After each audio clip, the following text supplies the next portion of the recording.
Chapter 8. Silence Speaks Volumes. The next day, I checked back with Reyes. They had kept him overnight, and the doctor felt like Reyes needed to stay one more night. Then she'd feel comfortable discharging him tomorrow. I was not surprised to see Reyes was staying in room number 419, as I had expected it after yesterday. I waited until the nurse left before I told Reyes I went back to his house yesterday to lock his doors, and whatever he heard was still inside. Reyes looked straight ahead, and I could tell he was scared. At least I'm not crazy. He said. No, it was following me too, but never did anything, I replied. Reyes became uncomfortable and couldn't lay still in his bed. I'm going to have to face it when they kick me out of here. Reyes said anxiously. I said, do you think Carrie casted some sort of voodoo ghost on you? Reyes nodded his head. I got back to the station and checked my email. The state's attorney responded to my arrest warrant application for Carrie by issuing a no-bond warrant for her arrest. I picked up the phone and called the county courthouse and asked the judge for a search warrant to enter the property. It was granted, and I drove to the house Carrie had been squatting at. I walked over towards the shed to see if Carrie had taken the doll I left behind yesterday. Both shed doors were still on the ground, and the doll was not there. I also noticed the crotch rocket and helmet were missing as well. I had a feeling Carrie knew it was all over and must have skipped town never to be seen again. I started to walk back to my patrol car thinking I've seen the last of Carrie, and then I realized that she left on a motorcycle and wasn't able to pack much. I walked inside the house knowing I had time to look around without having to worry about Carrie. Everything seemed to be in place from every other time I was there. As crazy as Carrie is, I have to give her credit for taking an abandoned house and making it somewhat livable. There was one place I never got to see: Carrie's bedroom. I walked down the hall and noticed all the doors to the rooms and closets were closed. I started opening them one by one and looking inside to feel more at ease. All doors opened except for one, Carrie's bedroom. It was locked and pretty sturdy. Too sturdy, actually, for an abandoned house. I walked back Haley's bedroom, curious for a second look. Last time I was here, I had my first encounter with whatever Carrie was into. I couldn't find Haley's laptop, which made me believe Carrie took it with her. All of the clothes were still in the closet from what I could remember. I took her posters off the walls, hoping to find a secret message like in the movies, but only revealed small parts of the walls that haven't seen light in a while. I walked outside, determined to climb through Carrie's bedroom window. I was going to get in there one way or another. I found a ladder hanging in the shed and propped that up against the house. I threw a rock at the window, shattering the glass, and climbed inside. The room smelled horrible, and I was expecting to find a decaying body inside. The room appeared to be normal, but something was inside. Why else would it be locked? I went through Carrie's drawers, noticing she left behind a lot of clothes. I did find her diary, and opened it up and saw she had been writing in it for over 20 years. I skimmed through and noticed a drastic change in Carrie's writing style and mood from her first entry to her last. Her handwriting was neat and clearly readable, and she seemed completely normal. Over time, I noticed her manner and handwriting had slowly deteriorated, and her last entry, I couldn't read a single word, it was so bad. She appeared to stop writing altogether long before Haley went missing. I lifted the blankets on Carrie's bed and found a pill bottle under the pillows. The bottle was prescribed to Carrie and was a high-dosage sleep aid.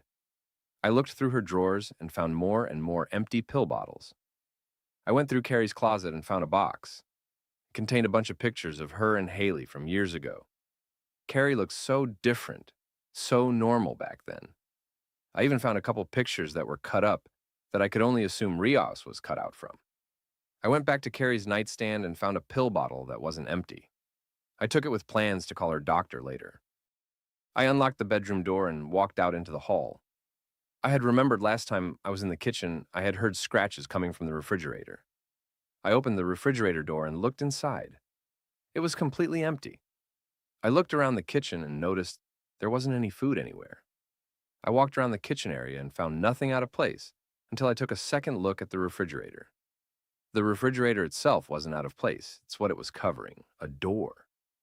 I shoved the refrigerator out of the way, and it revealed a door it was hiding. The door had been painted over to match the same color as the wall to be less noticeable. I thought the house had a basement, but never found a basement door. The refrigerator was just large enough to cover the door frame. The door was locked and it was made out of metal, which was odd, considering the rest of the doors in the house were wooden and near flimsy. I need to get in the basement somehow, but need the key. I got back to the station and pulled out Carrie's pill bottle that I took from her nightstand. I looked at the label for her doctor's information and realized it was a fake label that looked legitimate at first glance. I called the number on the label, and it went straight to the hospital. I put gloves on and opened the bottle and poured a pill out. Once it was out of the bottle, it did not look like an ordinary sleep aid. I referenced it with a pill identifier and discovered it to be a powerful opioid that causes delirium. This whole time, Carrie must have been on a trip and probably had no idea what she was doing. Why would she take this, though? I pulled out Carrie's diary and thought to give it another look. I started to read every one of her entries, starting with the first one many years ago. She was so excited to have met Reyes. She had aspirations to be a nurse and help deliver babies since she really wanted to be a mother and help new mothers along the way. It wasn't all sunshine and rainbows as her parents didn't approve of Reyes. Reading that reminded me how I didn't approve of Reyes either and judged him too soon. She wrote how she thought the world of him and he was a hard worker, although her parents preferred her to marry a doctor or a lawyer and not someone who did random jobs and wasn't afraid to get dirty. She also mentioned how her parents' mental health started to deteriorate into a downward spiral and feared she caused so much harm to her own parents since Haley's father wasn't a doctor or a lawyer as they had wanted. I went to the evidence locker and got the fake wallet from the motorcycle pursuit that must have been Carrie. I looked at her fake ID and went through her wallet again. Just as I was hoping for, the key was still there. This must be the key needed for the basement door in the kitchen. What else was in here? AAA batteries. These have to belong to the doll at the flea market. From a few nights ago that was missing its batteries. That leaves a $5 bill. I looked at the $5 bill asking, where in this puzzle do you fit in? I looked back at Carrie's pill bottle and wanted to cry for her. She's been through so much. She felt she disappointed her parents. Then she loses her parents, and then she loses her only child. And her way of coping is to take these pills that help her escape reality and get away from it all.